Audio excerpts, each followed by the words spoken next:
Hi there, my name is Kayla and thank you so much for joining me for my first ever journal with me. I've wanted to make these for ages and ages, but I've never had the guts to do it, and I figured why not just give it a go. So here we are, giving it a go. So here I am going to use some papers and a little box that gives tips for stargazing that I got out of a magazine, and I usually tend to stick to vintage pages, so this is a wee bit of a challenge, but as you can see I've got some brown paper off to the side there, so I do get to incorporate a little bit of brown that makes me feel a bit more comfortable, so that was good.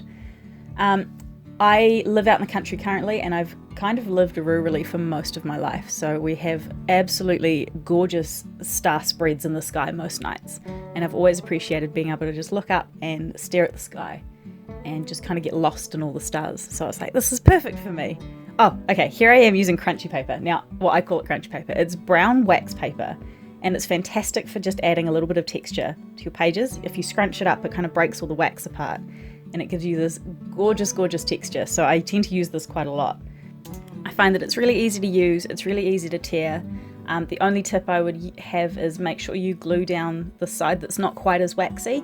It doesn't really matter, I just find that gluing down the waxy side, it doesn't tend to stick as well, sort of on the edges and in the corners.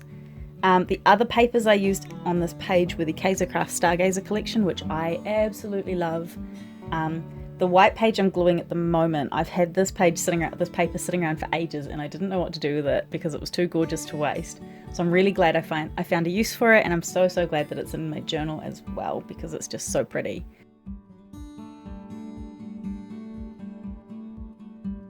So I'm going to go through some of my die cuts here, which are also from the Stargazer collection, and try and put together a little tag to go on the page.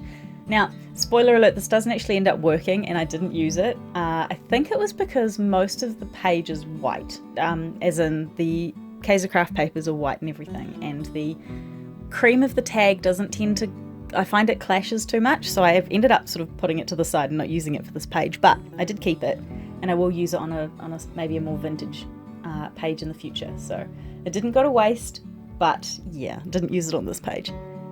I tend to find that my journaling style is a lot of dump things on the page and move them around and see what works and what doesn't. So if I keep making YouTube videos, you'll see that I do that quite a lot.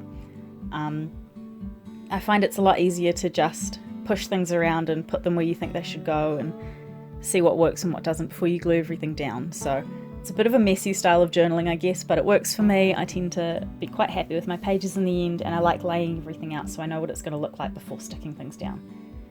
So yeah, I do love layering as well, as you can probably tell. I do a lot of layering, and I do love washi tape. I have a whole basket of washi tape sitting right next to me at the moment, and I use it all the time. I need to sort through it because it's just chaos at the moment, but I will get there.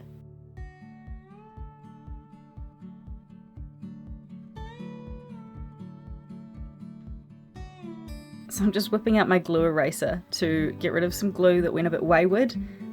I am a bit of a messy gluer, and it tends to get everywhere, which is why my glue eraser lives in my pencil case all the time. It goes everywhere with me. Oh, also these cute little small talk words from Tim Holtz are a staple for me. I use these all the time. They're just really, really good for adding a couple of little phrases to your page. I find that I use them on almost every single journaling page. Oh, the other thing to note is that my phone camera was having a bit of a bad day, and it did cut out just before I finished, but thankfully I think it cut out just like a few seconds before I finished. I think the only thing I'd done was I'd added like a little date square at the top for me to write the date in, but I think that was about it. And there's the finished page. I was actually pretty happy with it. Like I said, pastel-y colours aren't necessarily, I love pastels personally, but they're not my sort of journaling comfort. So it was a bit of a challenge, but I think it came out okay, and I was really glad that I got to incorporate a little bit of brown in there too. The other thing that I was really happy with was I have used gold metallic, silver metallic, and like a copper sort of rose gold metallic on that page. It was really nice to not have to stick to one type of metallic. I was really glad I got to try and use all three. And I think it worked out okay. I don't think they clash too much. But yeah, thank you so much for watching. I'm excited to keep doing these. I journal almost every day, so hopefully I'll be able to make a couple of videos a week. Well, that's the plan at least. We have to see what happens. It's all very different at the moment because Obviously, with the lockdown happening in New Zealand, there's not as much going out, so I have a lot more time to be journaling and things like that. But yes, the plan is to hopefully make a couple a week. So thank you so much for watching, and I hope you have a really fantastic day.